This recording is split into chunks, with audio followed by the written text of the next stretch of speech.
Good afternoon. My name is Sheila Armstrong, and I'm an alcoholic. Hi, Sheila. Welcome to the meeting from hell. It's like, I wonder who made that up, that little deal down there. I think they forgot half the things. Half measures availeth nothing is what kept going through my mind when they kept finishing halfway through. I want to thank the committee. Al, thank you for calling and inviting me, and it's an honor and a privilege, truly, to get to do this. Robin, you've been a sweet host. I thank you for taking care of me and doing what hostesses do. And I thank you all for showing up and looking so nice. That really is something I was taught very early in this program. And my sponsor didn't let me sit around and think whether I should do that or not. It was just one of those things where she said, this is a suggestion and I think you should do it. And so luckily I didn't think too long because I probably wouldn't have done it. And so, because me in my mind, I have an alcoholic mind and I think I know best half the time. And so she suggested that whenever you're at a podium or giving a cake or reading at a conference or a Saturday night meeting, ours are pretty formal, and you look like a lady and you act like a lady and you wear a dress or a skirt, and the guys in our group, they're suggested to wear a tie, and for me it shows respect for Alcoholics Anonymous, and I've seen that here at this conference, and I've been real impressed with that, and it makes me feel good. I feel very comfortable when I see that going on in Alcoholics Anonymous, that people have respect for it, and it's not something I always had. I didn't come in Miss AA, I promise you that. It was something that came slowly, but thank goodness I came to, and I did start doing the things that are necessary for me to stay sober, and I believe that is because of a loving sponsor and a loving God, and people that walked before me. There's so many people here that have touched my life before I ever got here, and I get real grateful. Sometimes I get so overwhelmed that Alcoholics Anonymous was in my life before I took a drink. And I'm so glad that the old-timers stuck around. They didn't know I was coming. And I'm so glad you stuck around. I was a nut when I got here, too, to tell you that. And I just get in awe of you all. Sally and Albert were very instrumental in my first years. They were around. My parents, I have these parents that are in the program, and one's a black belt Al-Anon, and oh God, and one's a recovering alcoholic, and I'm real proud of them today. Jack, I have a sponsoree that her and her husband got to give them a ride, and she called me and just oohing and gooing about Jack and his wife, and they were so excited, and they just thought they were the neatest, and I really enjoyed you last night. And Babs, I had heard your tape about a month ago. I had like a meeting with myself in the kitchen, and it was great. I really identified with the bathroom thing. You don't go to the bathroom alone. I have a 2-year-old, so it's like sonar radar. You creep in there real quietly, and then everyone wants to visit you in the bathroom. It's ridiculous. And thank you very much, very much. You did a great job. I talked to my father before I left, and he told me not to screw up, and he's so gentle and all. He's my dad, though, and I'll keep him. I have a couple of girls here that I sponsor that came. I don't know if you all sponsor people that are problem children. I do. And, I really love them a lot, and I need them in my life. And, one girl, I was at a conference with her, and she comes up to me. She never came up to me. She was all around, but I never met her, and she was at this conference I was at and all weekend. And so she, you get tired, you get home from the conference, and it's 11:30 at night, and this goof calls me up and says, "Oh, hi, I was at a conference with you this weekend, but I didn't talk to you. Would you be my sponsor?" I thought, well, what? I said, well, we could have been together all weekend. I was afraid. I didn't want to talk to you. So at 11:30 at night, she calls me. I said, well, call me tomorrow about 4 o'clock, and we'll discuss it. We'll talk about, you might not want what I have. And, and she was a very sad girl 3 months ago. And 2 months ago, a little over 2 months ago. And gloom and doom would call me. And Gina would call, and she's just gloom and doom, and I just, what is your life? So she's just sad all the time. And she called me last week, and her mom was in the background, and they were laughing in their house. And they were joking around, and her mom was going to say, she came, her mom's here, and she wanted to hear my story, bless her heart. And they were laughing in their kitchen, and they weren't laughing 2.5 months ago. And I love the recovery, and Jack and I were talking today about the magic, that happens, and families start to come together and get healed, and that's what this is to me. I'm from a lot of drunks. I like drunks. Anybody in my family is a drunk, and so my book tells me to tell you what it was like, what happened, and what it's like today. I was born to normal alcoholic parents. They were normal. They did normal things. They were divorced before that. I remembered they were married. And I lived in Oklahoma, and my father left and went to California, and I wasn't to meet him till I was 7 years old that I remembered him. And my mother was a practicing alcoholic, and she was very progressed in her disease. And I like to say this, and I thought my mother was the most beautiful woman I'd ever seen. I loved my mother a lot.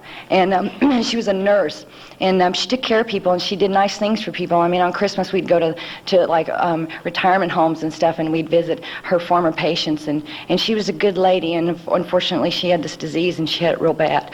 And when we were 7 years old, we were put in a foster home because she kept leaving us. She'd be gone for long periods of time, and she'd be in blackouts and didn't know where she was. And one day, and she'd leave us with my grandma all the time. And one day, this lady came, this social worker came and said, "I'm sorry, but you can't take care of these kids anymore." And they put us in a foster home in Yukon, and we lived there. And my dad came, and all of a sudden they said, "Your dad's coming," and he walked in the room, and my dad's a very large man, and when you're 7, he's huge, and so he came in, and he had a Thumbelina doll in one hand and a mitt in the other, and I'll never forget the way he looked, and he said, "Hi, I'm your dad," and my brother cried because he wanted a dad, and I didn't.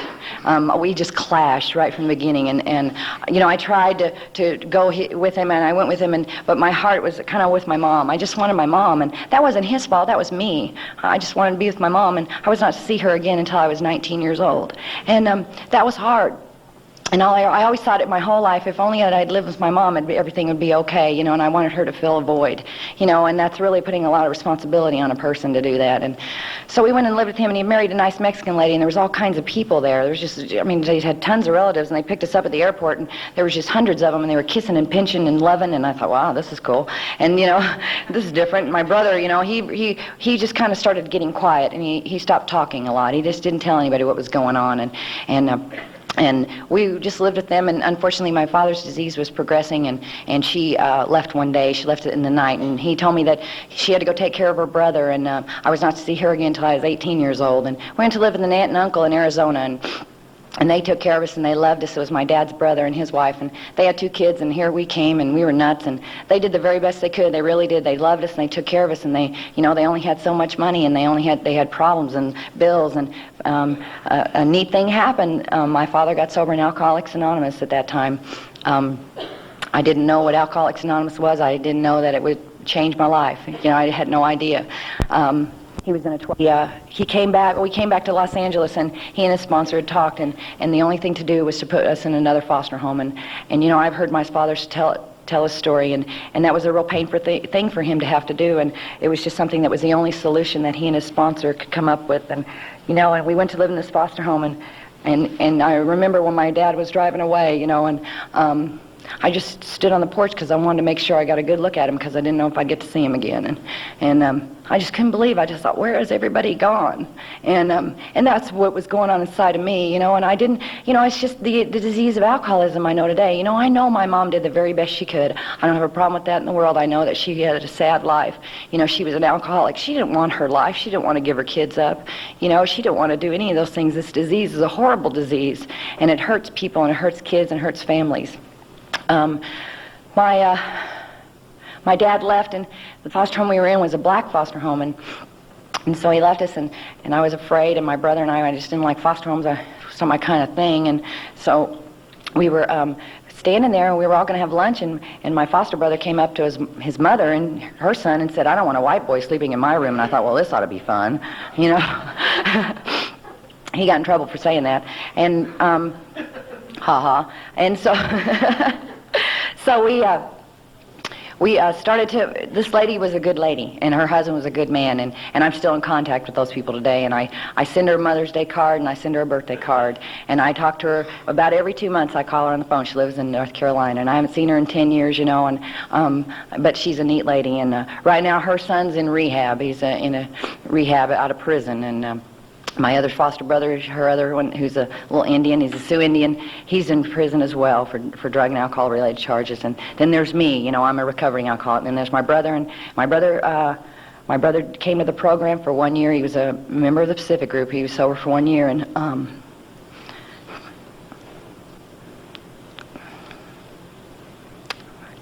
I hope he comes back,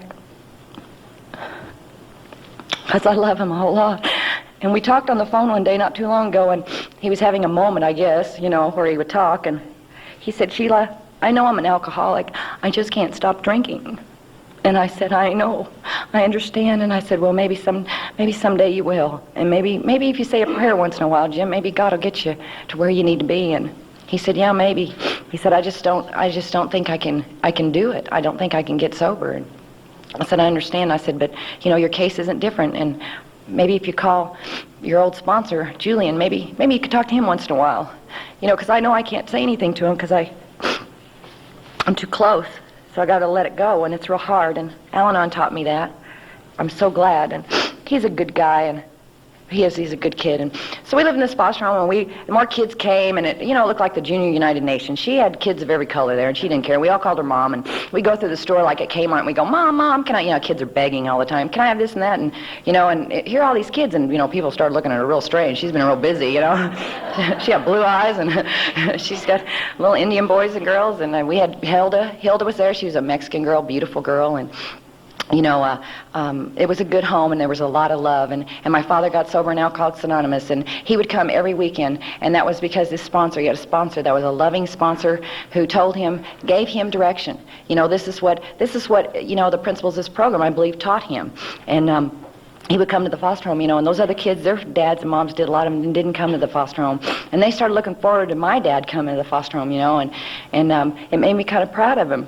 And I'd wait for those visits. They meant so much to us. And thank you, Alcoholics Anonymous, for that. That's who I thank for that today. And thank you, Clancy. Because those are the things that started some healing in my life. And I didn't even know what was going on. And so he came to the foster home. Finally, one day he came and he met this lady in AA, and they were going to get married, for God's sake. And not like he's never been married. He says he has marriageitis. I think that's kind of funny. It's a nice way of putting I've been married 5 times. And so we went to live in this home, and she had 2 children, and he had 2 children. We got together, and it wasn't quite the Brady Bunch, but it worked for a while, and they tried real hard to have a home, and unfortunately it just didn't work out, and they tried. They went to counseling, and they really tried, and it just didn't work out. And they got divorced, and I went to live with her sister. It was my aunt, my step-aunt. And so we went to live there, and we lived down the street from my dad. My dad lived down the street from us. I know that sounds really strange, but it really wasn't. And I love what the Big Book talks about. It says that the abnormal becomes normal. And that's my life, that's what it was.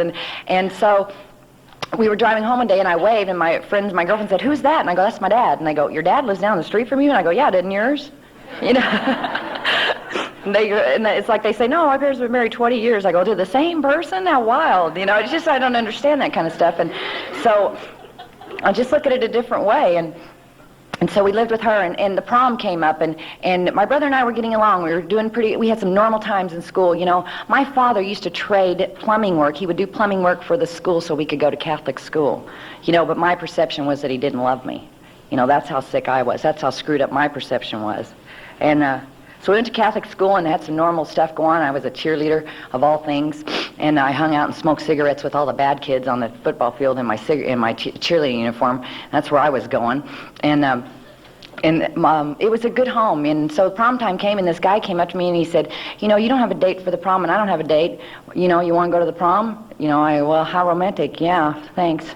And so my aunt, she said, let's go get your dress. And she really wanted to make it a big deal, and she wanted it to be something real special. So we go get the dress, and I picked out this real low-cut dress and straight and yellow and, nothing too frilly. And she comes out with this dress that looks like something Debbie Reynolds wore in Tammy and the Doctor, and it had all these big green flowers on it, and it was way up to here on my neck and all fluffy and accordion things. It looked horrible, and it was big, and it was green, it was chiffon, and I wasn't exactly the easiest kid to have in your house. They'd say things like, why don't you come and be a part of, Sheila? And I never felt a part of. I didn't want to be a part of. I didn't know how to do family stuff. It just made me uncomfortable. And so I thought, I ought to be a good kid and get this dress, and kind of iron out a few things here. And so I got the dress and everything. And then she said, well, Sheila, would you go to my hairdresser? And nobody went to the hairdresser, especially your aunt's hairdresser. And I said, no, I will wear it long and straight. And she said, well, please go to my hairdresser. And her daughters weren't going to go to her hairdresser. So I went to the hairdresser, and the lady said, what would you like? And I said, oh, little curls, nothing real fancy. Well,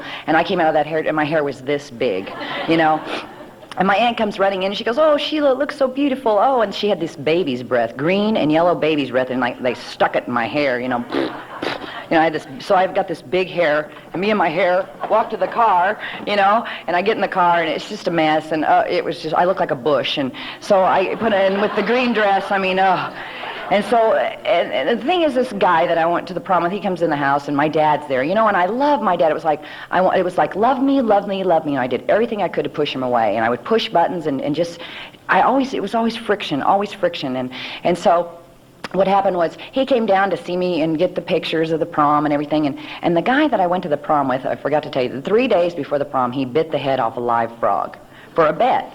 You got a visual? And and he bit the head off this live frog because it was a bet for $100, and I didn't get to see him do this wondrous thing, but he did it, and all the kids run up, the girls, and I guess the guy you went to the prom with just bit the head off a live frog, and I thought, can anything ever go right just once?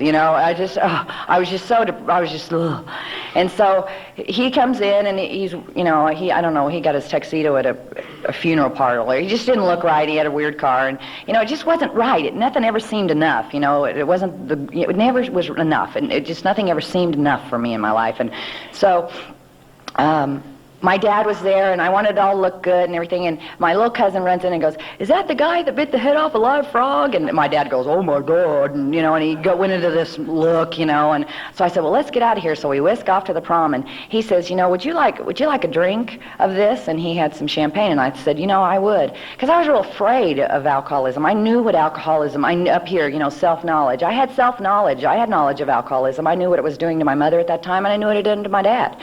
And so I was kind of had some fear of it, and so I didn't really partake in it. I think I'd had some sips up to then, but I don't remember. This is the first drunk I actually remember.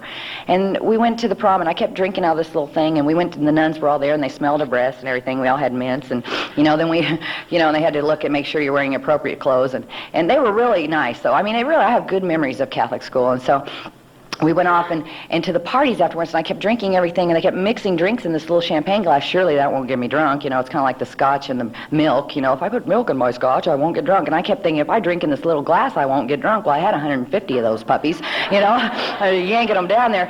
And I remember, and I love this because Clancy, and you talked about it last night, Jack, I love that, the disease of perception. Clancy talks about that.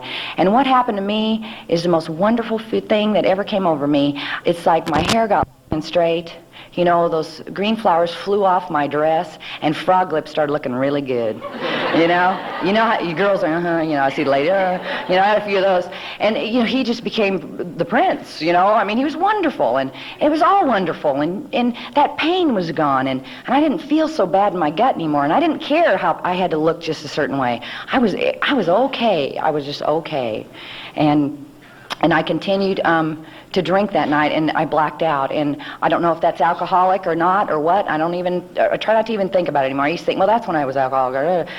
I know it worked. That's the night it worked, and I kept trying to go back to the night it worked all the time in my drinking. Continued drinking. It was just partying. I didn't get anything heavy, you know. I threw up. I kept running around telling everyone I didn't want to kiss frog lips goodnight. You know, I humiliated the evening, of course. I threw up, and it was a horrible night. And I thought, well, I better not do that again. And you know, a couple of weeks later, a month later, I was drinking again at a party, and we went for a drive by the beach. But my girlfriend and her boyfriend, they always had me tag along because I never had a boyfriend, so I was kind of like the third wheel. And then we got, the police came over and they made us throw out our beer, and then he had pot under the car seat, so he goes, wait a minute, there's pot here, and we go to jail. My dad's at an AA meeting. You know, I don't have an ID on me, and he said, you've got to tell me who you are. And I said, no, you don't understand. My dad's at an AA meeting tonight. I cannot call him and let him know I was drinking here. I said, I'd rather go to jail.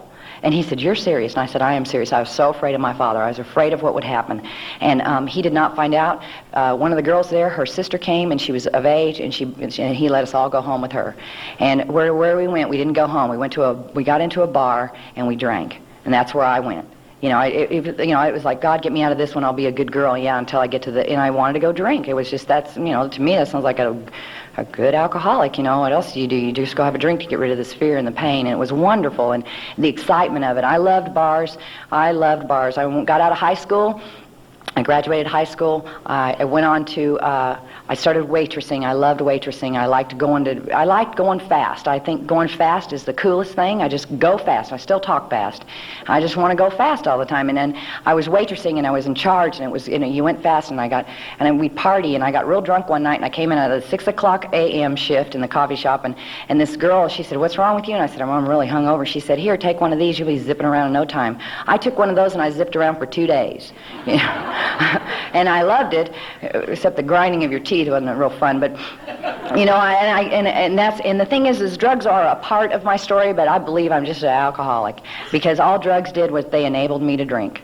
You know, I used drugs to get me drunker, you know, or to stay awake longer, or not to go into a blackout. I used them to manipulate my drinking, is what I did. And I don't have a real big drug log or anything, because that's just a part of my story. I'm an alcoholic, and that just fixes me right there. That's fine. I can just be an alcoholic, and I don't have to be and anything else. And that's for me. I just continued drinking and using, and it was just, it was just fun. It was partying. I didn't think it was a big deal. I had terrible relationships with family. My relationships with men was terrible. I had violent relationships with men. If you like, it was like we fought all the time. That's all I knew how to do was fight and have sick relationships. And the more I drank, this one guy said, I knew if you start drinking, we'd fight, and I used to get so resentful when he'd say stuff like that. But, it gave me courage to tell him what I really thought. And, it's like they'd, be throwing me through a window, and I'd be going, oh, but I love you, come back, don't leave. That's the sick thing. And I really do identify with some of the Al-Anon stories. I really do, because I've waited up for him. I've walked outside and looked looked out the window and stuff. And I just don't know how y'all do it sober. I have a few drinks to go to bed, he'll be home. That was my solution, have a few more drinks and it'll be fine. And so I just continued drinking, and I met him. I thought, if I got married, maybe if I settled down and got married. But I had gotten sober before that. I want to back up a little bit. When I was 20 years old, my drinking got me in some trouble. I happened to go to my dad's AA party, at the Pacific Group, and my father was getting sober, and he had been sober, and they were having a party for him, and I identified. I heard something, and I identified, and I kind of hung around the Pacific Group for 9 months, and, I didn't do any of the things that were suggested. I was active. I did some active things, but I didn't take any action. I looked busy, but I wasn't reading the book, and I wasn't following total direction. I didn't get it. I still had that attitude. I wasn't willing to get into any forgiveness or anything like that. And so I eventually drank again. And then I went to this bar, and I met this guy, and he owned a bar, and I thought, if I get married and settle down, maybe that'll be it. So I got married, and he owned a bar, and I thought it was love. So we got married, and we lasted a whole 6 whole months. It was one of those things that was like, well, this isn't working. And right before that, I'd gotten a call that my mother was very ill, and I flew to Dallas, and she was dying. And I went to see her, and she was dying of cirrhosis. And it's a very sad death. I don't know if you've ever seen anybody die of cirrhosis, but walked in their hospital room. She was very bloated and yellow and had tubes going in and out of her. And it's a real sad sight. It's a very sad sight. And, her sisters came, and I didn't even know them. And I felt like I just was so angry and bitter. And I just said, I feel so angry. And they were telling me about my childhood and little things. And I was just getting madder and madder and sad and self-pity. Oh, just full of self-pity.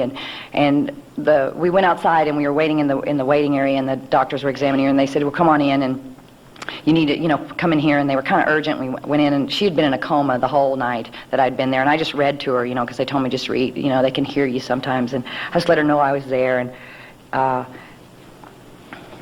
And she sat up. And I walked in, and she was sitting up. And she said, I knew you were here. Will you forgive me? And I said, yes.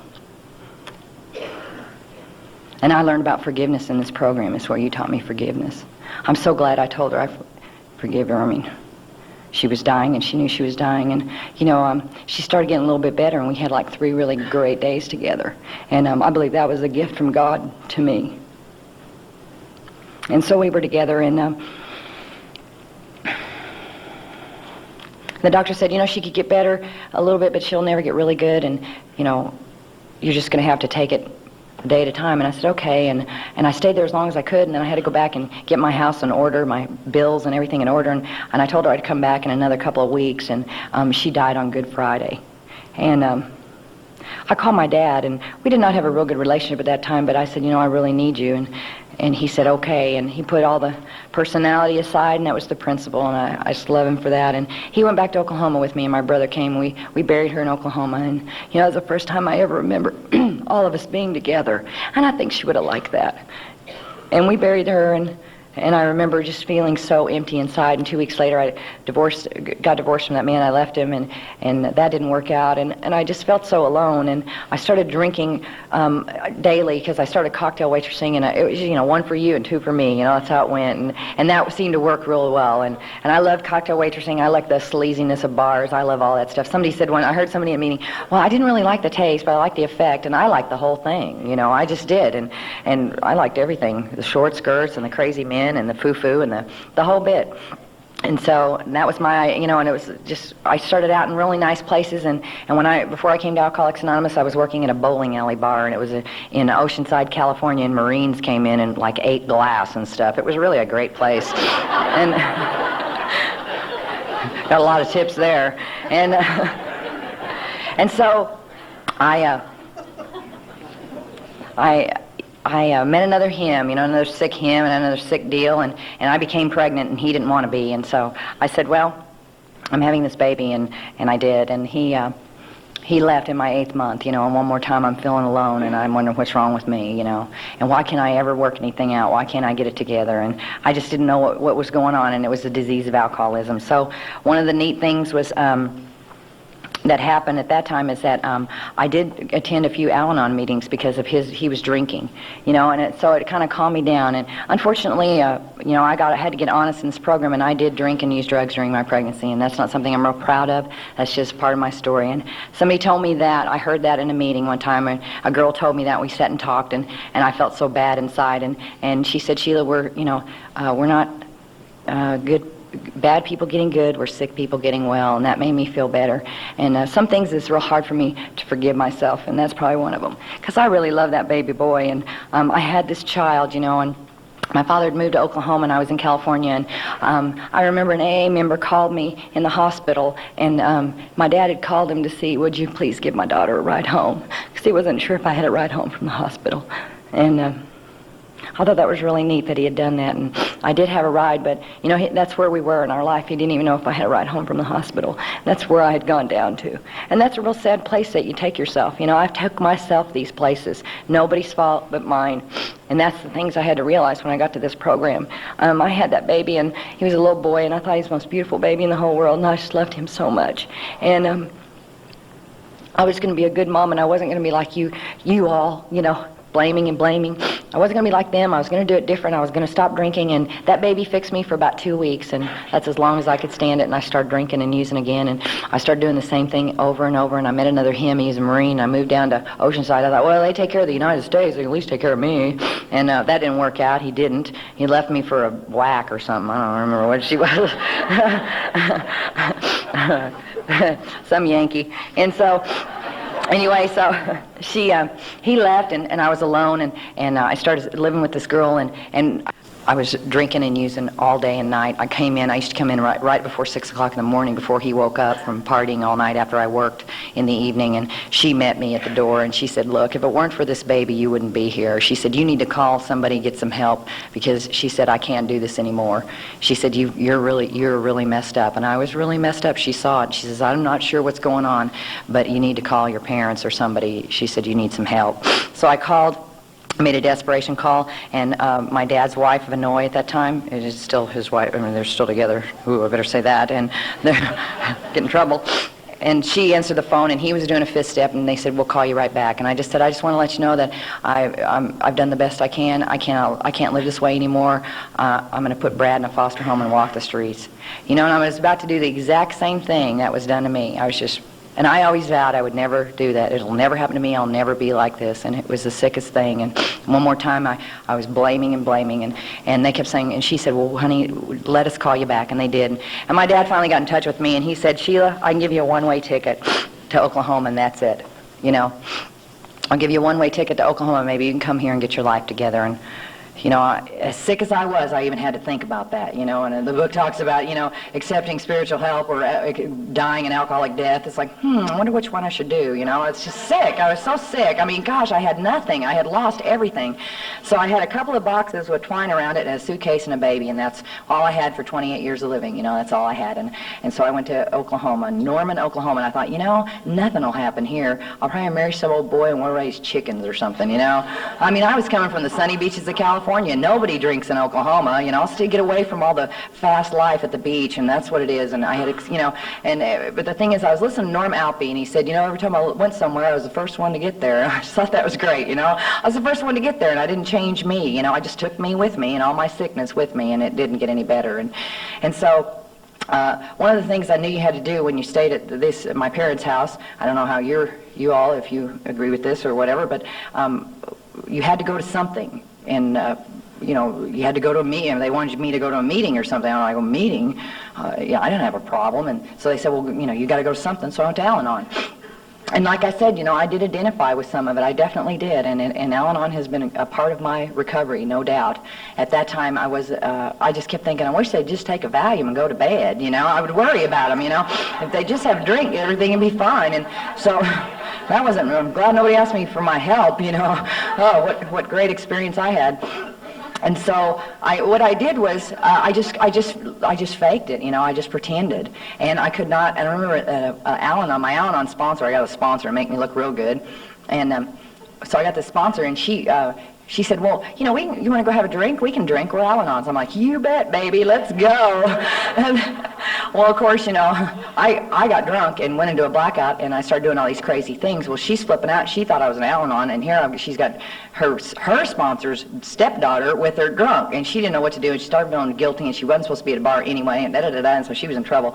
So she goes and confesses her sins to her sponsor, which really hacked me off. You don't fink on each other in my world, you know. You don't rat on your buds, you know. What is the deal? So she told, and then they talked to my dad, and then so they had to sit down, you know, and you get the visit, and I hate that. And Dad was going, well, I'm very concerned about your drug and alcohol use. And I go, oh, Dad, I'm just a social drinker. Don't worry, you know. I'm lying. I looked him right in the eye, you know. Dad, he goes, well, I want to know about your cocaine use, you know. And I said, oh, I've just done it a couple of times, you know. I mean, I had a habit going before I got there. I was sick. I was a very sick person. And he said, well, you were drunk the other night. Oh, it could happen to anybody, Dad, you know. I mean, it was just lie. I was not willing to, I was in denial. And I did not want to, I didn't want to go where they were, and I didn't want the help that they were offering. So I got mad, as I always do, and had a fight with Dad so I could leave. That's how I leave. You know, I don't leave you. I have to fight with you, and then you're wrong, and I hate you, and then I can go, because it's hard for me to, like they say, I love what they say, you know, you just let go and let God and love them and go. I don't do that. I get angry and I have to leave, and so we got in a fight, and I left, and I went and got my own place with my son, and I had my job, and I was working at Po Folks Restaurant, and then I went to another restaurant. I was an unemployable manicurist at that time, so I was working in restaurant business again, and I met the same people, started doing the same thing, and it was in our home. And to make a long story short, I put my son to bed one night, and it was December the 14th, 1984, and we were having a party at our house, and I went into a blackout, and I don't know what I did, and where I went, I left, and they were there, luckily watching my son, because I don't remember I just left him. And the next morning I woke up and I couldn't find him, and it was December the 15th, and it was really, really cold, and I had drank on into the morning, I remember that, and I couldn't remember where I'd put him, and I knew I'd put him in bed, but he wasn't there, and I went through the house and I couldn't find him. It was every mother's nightmare, and I was flipping out, and I would peek in the rooms and he wasn't there, and so I thought he went outside and he froze to death, and it was very, very cold, and I went outside and he wasn't out there, and I was just crying and screaming, and they woke up, and here he comes trailing after one of the roommates, and she goes, "What is wrong with you?" And I said, "I can't find Brad," and she said, "He's right here. He was afraid last night because you weren't there." You know, and he comes walking in those little jammies with the feet in them, and then he walks up to me and he goes, "Mom," you know, and just that little voice they have, you know, and I had that moment of clarity that the big book talks about, and I kind of saw my mother's life and my life, and I just saw everything go before me, and I didn't have anybody to blame anymore. It was my fault. I did this to my own son. It was nobody's fault but my own, and I picked up the phone and I called some members AA, and I'm so glad that they didn't have their answering machine on. I'm so glad that and I'm glad they didn't unplug their phone, because it was Saturday morning and I wanted to sleep in. You know, they answered their phone. I'm so glad. It's like Jack was saying last night, you know, get in the car. You know, they answered the phone, and this lady I called, and she wasn't there, but her husband was, and he said, "No, I know a little bit more about you than I should. You know, come on over. Are you sober? And are you drunk?" And I said, "No, but I'm hungover." And he goes, "Well, come over." And I went over there, and they fed me Alcoholics Anonymous and coffee. You know, and we talked. And he said, "You need to go to a meeting tonight, Sheila, and you should go to this group." And I said, "I don't want to go to that group. My dad's in that group." And he said, "That's your pride and ego, and that's going to get you drunk. It's a good group, and that's where you ought to go." And I said, "I don't want to go there." And he goes, "Are you afraid your dad's going to be right?" And I said, "Well, yeah." You know, and he said, "It's okay. You know, you have to walk in there, and I want to see you there tonight." And he was a real big guy. He kind of scared me, so I kind of said yes, and I went, and I sat in the back of the room and had these real tight jeans on. Thought I looked real cute, and I had tons of makeup on. I looked like, I looked marvelous, let me tell you. And so they said, "Are there any people here within their first 30 days of sobriety? Please raise your hand." And I kind of scratched my head and did that, you know. And you know, the old man, of course, has to turn around and look, and I'm like, oh, God, he saw me.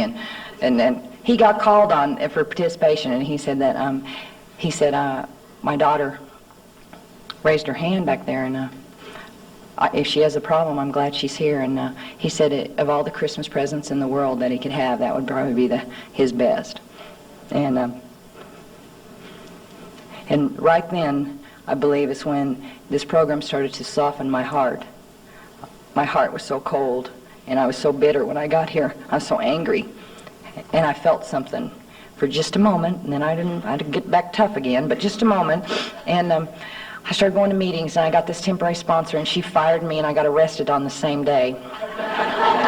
I did not have an easy first year. It wasn't, you know, I love these people. "Oh, I'm in a pink cloud, and it's all so wonderful," and I would have paid money to see one go by. You know, I hated it. I did not like, I was not the AA member that every parent wishes their kid would turn out to be. I was from hell. And so I got arrested, and it was for wreckage of my past. I hadn't paid bills. You know, I thought they don't have computers in Oklahoma, you know. So I didn't pay any bills. I didn't do the things that you're supposed to do, and I got arrested. I had to call my parents, and that was the most horrifying experience of my life. And I kept saying, "I'm sober, I'm sober, I'm sober." And my dad said, "Leave her there." And I said, "I'm sober, I'm sober." And the jailer walks by and goes, "Who cares?" You know? But it meant something to me. And I knew he'd come get me if I was sober. So Vinoy came and got me and loved me and took care of me and all the way to the clubhouse, and they dropped me off at a meeting, and I didn't want to be there, and I was angry and resentful, and it was just, you know, I was just a bad, goofy kid. I really was, and I got this other sponsor, and it's a sponsor that I didn't want to get. I don't know if you see that one, you go, "Whoop, don't want her. Till the Hun, go over here." And so I got the one that I knew would save my life. and I needed help. I needed lots of help. And she would give me, and she gave me direction. She said, this is what I've done. Here's my story. Let me give it to you. And she said, I'll never ask you to do anything I haven't done, you know. And she never did. And she just loved me. She did love me. She took me to court, and then after court I owed all this money and these fines. They said, if you don't pay these fines within 6 weeks or 2 months, you're going to go to jail. So she drops me off at this quick stop. I can't drive my car because I'm suspended. And I said, what are we doing here? And she said, you got to get a second job. You have too many bills to pay, and you can't pay it. So I got a second job, and I went to Alcoholics Anonymous meetings. I took my son to daycare. I worked morning job to the afternoon, and then to the evening. So, you know, and I got rides to every one of those different things, and they were different people. And so when people call me and say I couldn't get a ride, that's just not really a good thing to be. I'm the wrong person to call. You know, don't call me with I can't get a ride. And I had to do that for 2 months. And you know, and I was willing to go to any length. And you all taught me how to do that because I was scared and I didn't want to die. And I was so angry, just angry enough to try this stuff. And my sponsor, I said, but you don't get it. I said, this thing works for you, but it won't work for me. I don't think I can do this. This is too hard. I told her, it's too hard. And she said, Sheila, will you believe that I believe that this program can work for you? I believe this will work for you. Will you try it for 90 days? Stay in Oklahoma for 90 days. And she said, and if it doesn't work out, I'll drive you to the airport. I thought, great. I'm out of here 90 days. I'm going back to L.A. On the 87th day, I went to a conference and in Canyon Conference, and I heard some of the most wonderful speakers, and I heard people tell stories that I couldn't believe came out of their mouth, but they looked so wonderful, and their life was good, and it was such an example. They told me what it was like, what happened, and what it's like today.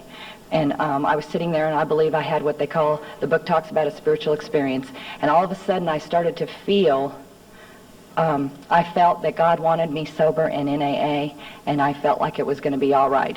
And I don't know how I felt that, it just came over me. And all of a sudden I was like into AA, and I wanted to do things. And my dad was at the conference. He helped start it, and he ran up. I ran up to him, and I said, do you need any help? Can I do anything? And he's like smelling my breath. He didn't, what the heck's happened to her? You know, he didn't know what to do.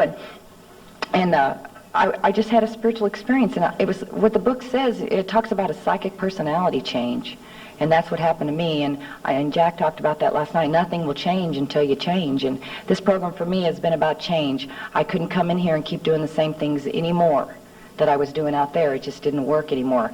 Relationships with men, the sick stuff that I would go through, I don't have to go through that today. You know, if I take some suggestions, my sponsor gave me suggestions on what not to do. And, you know, maybe you could stay alone a while and get the foundation of Alcoholics Anonymous, and I had to do that.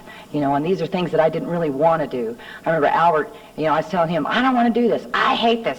This is prison, you know. Albert was over one time, and I was bending his ear, poor guy, and I was screaming about that. And last night he saw me, and I haven't seen him in years, and he said, well, last time I saw you, I didn't think you wanted to do this deal. You know, just kidding. You know, it's just thank you for being here. Thank you for putting up with me as sick as I was. I was so sick, and you all showed me how to get better. But it was action, you know, and I believe the key to this program, faith without works is dead. It says in the big book, action, action, more action.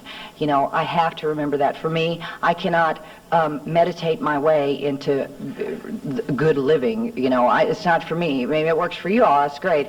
I've got to get up and go do the dishes or get in the car, Jack. You know, I just got to go and get in the car.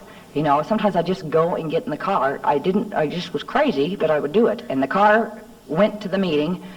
No matter where I wanted to go, I'd just go to the meeting, and I'd be there, and I'd grump, and then this guy Dave in our group, oh, he's so mean to me, Dave B., and he'd go, why don't you go wash some ashtrays and shut up? And do you know who I am? No, and I don't care, you know. And I mean, but that was love. I know that, and he's one of my dearest friends today, and he really cared about me. He said I didn't want to pat you too much because I thought I'd pat you out the door, Sheila. And I said, okay, you know, and I know he cared about me. I met him that, and we were together for 3 years before we got married. I got married in my 5th year, girls, of sobriety, not my first 10 minutes. 5th year. Okay, I just want to clear that up. You know. Because all these girls was like, oh, God, I've got a year, another third. You know, wait, it's okay.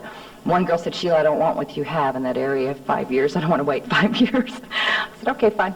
And so you'll wait 6. And so, but you know, one of the neat things that happened was I learned how to date. This man is not a member of Alcoholics Anonymous or Al-Anon. He used to say, no, I really don't find it necessary to go to Al-Anon. And at the Canyon Conference, a couple of people asked him, said, Dave, have you ever thought of going to Al-Anon? He said, well, not yet. So he's getting sicker because he lives with me. So, so he might be there someday, poor guy. And he's a neat man, and he's watching the kids this weekend so I could be here. You know, because he knows this is what I have to do to stay sober, and he wants a sober wife, and he loves AA. He helps. He goes to the Canyon Conference with me every year, and he provides the speakers with the PA. He does the PA, and that's his little job, and he got a job there, and he's just proud of his little job, and this is my little job, and he's cute, and he's a musician, you know, and he had real long hair, like about as long as mine when we first met, and gosh, I could hardly wait to introduce him to Dad, and he wasn't real happy about it, but he really liked Dave, and Dave was real sincere, and you know, we've come a long way in our relationship. We did get married. We got married, and Dave cut his hair last year all off. It's shorter than a lot of y'all's hair, actually. No, it's real short, and he was a painter and a rock musician when I first met him, and today he's building houses, you know, and he was willing to go to any lengths to do these things, and he studied them, and he cut his hair, and he had to do some changing, and I really respect him for doing that, and he didn't even have to have a sponsor yell at him or anything. It kind of hacks me off. And he just does it, you know. He just does it. If this is what I have to do, okay, I'll do it. And he's a good man. I really love him very much. And we got married, and we had an AA wedding, and my dad was there, and he gave away the bride, you know. And Vanoy was the mother of the bride. She sat in the seat. And my brother was there, and my sponsor was there, and the people that I love was there. My aunt and my uncle. My aunt with the green dress came. I mean, it was just amazing. All these people were there, and they loved us, and it was just a beautiful thing. And I got pregnant very shortly right after that, and you know, sobriety isn't always just rosy. You know, things happen, tragedies happen in sobriety, and I found out that I had twins. I had 2 babies, and in my 7th month I lost one of my babies, and I had a girl and a boy, and I lost the little girl, and that's been really probably a real hard thing. It's still hard to get through. I wish I could not bawl through the whole thing, but you know, Alcoholics Anonymous was at my house that weekend. They were all over our house. It was an ice storm, and they still came. You know, love and service. I love this program. You all, and there were some people that called me that didn't even know me. There's a man named Jack, and he's in the Pacific Group, and he's just a good friend of my dad, and he's an OB, and he just called to see if I was okay, and he wanted to know my case, and he called. I think he even called my doctor, you know, just because he cared about me.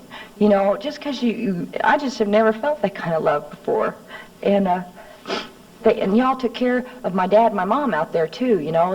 Clancy was there, and that's my dad's sponsor, and has been for many years, and Clancy I knew they were okay out there because they had you all, and they knew I was okay here in Oklahoma because I had you all, you know, and that's a wonderful thing. It's so wonderful, and the other baby, I started losing him too, and it was just a mess. It was a horrible pregnancy, and I was on bed rest, and one thing after another, and he was born, and he was born 4 weeks early, and he weighed 7 pounds. This kid is huge. He's as big as my dad, and he was born healthy, you know, and I know that's because of Alcoholics Anonymous, and I still sponsored people during that, and I went to meetings until I was on bed rest, and they brought me meetings to the house, and, you know, I just would do what's right in front of me. Do what's next, Sheila, do what's next.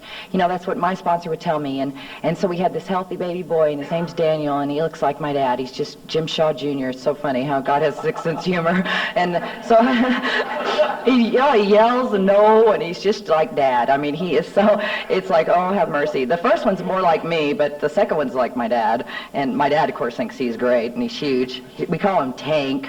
He just mows over people. It's just horrible. But he's a good little baby, and I just love him. And he's our miracle, you know. Brad's a miracle. I have miracle kids, and you all. Brad's grown up in AA. He's 10 years old now, and he plays baseball. My husband has got a baseball team going, and he hits home runs, and he's a good kid, and he's just great, and he loves baseball. He's a baseball freak, and you know. And we got a minivan. I mean, I am so normal. It is so weird, and it's like Tupperware's next, you know. God forbid, but you know. I wanted purple or something weird for the color of the van. It's like, minivan, Mom, you know. I just can't believe that. I drive down the street and it's just too normal. And my bar friends could see me now. That's not her. And the gratitude I have for this program, and you all have loved me through so much. I have one more story and then I'm done. My sponsor left Alcoholics Anonymous right after I'd had my baby. She had not been going to meetings very much, and I kind of was in denial with that. And she left AA, and I had her as my sponsor 6 years and 11 months, and I was in a dilemma, and I didn't know what to do. And I know that I can't do sponsorship. I have to have a sponsor, and I got her sponsor as a sponsor, and it was good. It worked out.